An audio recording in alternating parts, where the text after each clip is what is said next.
Hello and welcome back, ladies and gentlemen, to another Historical Humans Reacts. And today we are looking at a long buried Etruscan site that was discovered by a garbage man.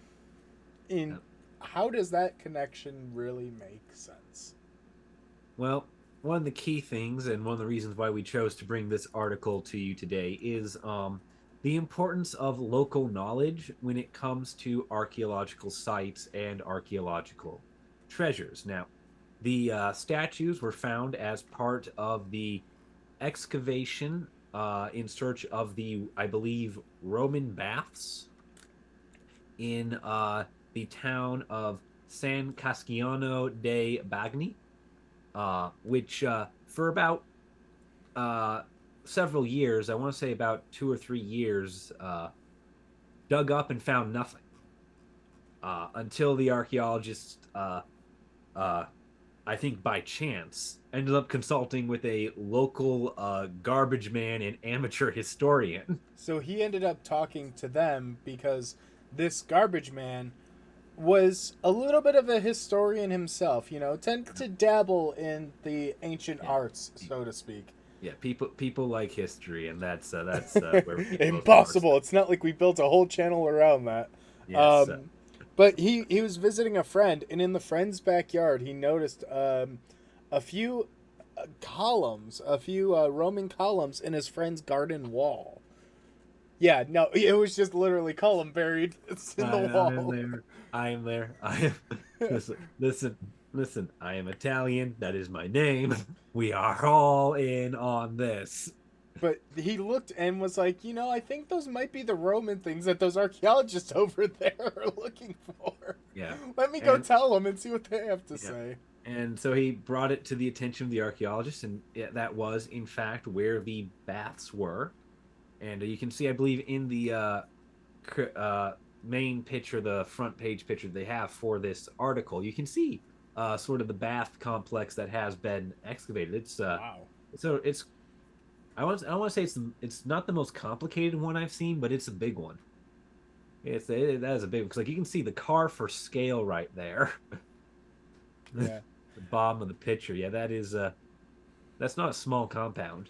So here's my question, and it's kind of interesting, is I wonder what came first, because the road clearly looks like it intercepts the baths, right? But then it Yeah. are those walls following along with it? No, they are not.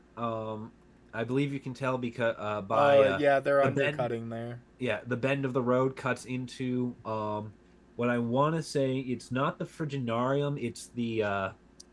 Uh it's the transitioning bath. I think that's right there where we're missing about a fifth of it due to the road coming over that spot. Which I find kind of interesting because it means that the road workers obviously found it at some point in the past, and either through neglect, corruption, or just pure determination, completely bowled through it. Well, I wouldn't say it would be neglect or corruption. Just judging from the road, this is an old asphalt country road. This is barely wider than the car. So I'd say this was probably a road that got put in several hundred years ago, prior to the concept of archaeology as a field or archaeological museums really being a thing. I think this road was put in during the age of curiosity cabinets at the earliest, or I should say at the latest.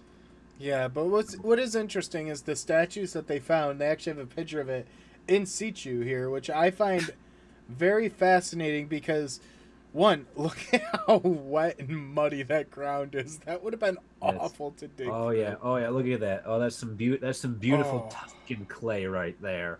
Um, welcome to hell, everybody. This is what it looks like. but that's Uh, incredible that they found the yeah. statue perfectly preserved. Yeah.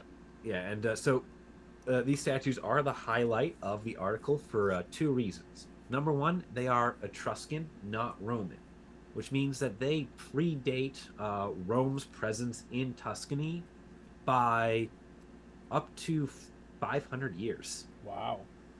Because the Etruscan civilization gets overtaken by the Roman ones around the founding of the Roman Republic, which is roughly the late 6th century BCE. And the Etruscans were regularly trading with both the Phoenicians and the Greeks 200 years prior to that as a fully established civilization. Wow. So this is I want to say this is up to 500 years older than even the Roman Republic.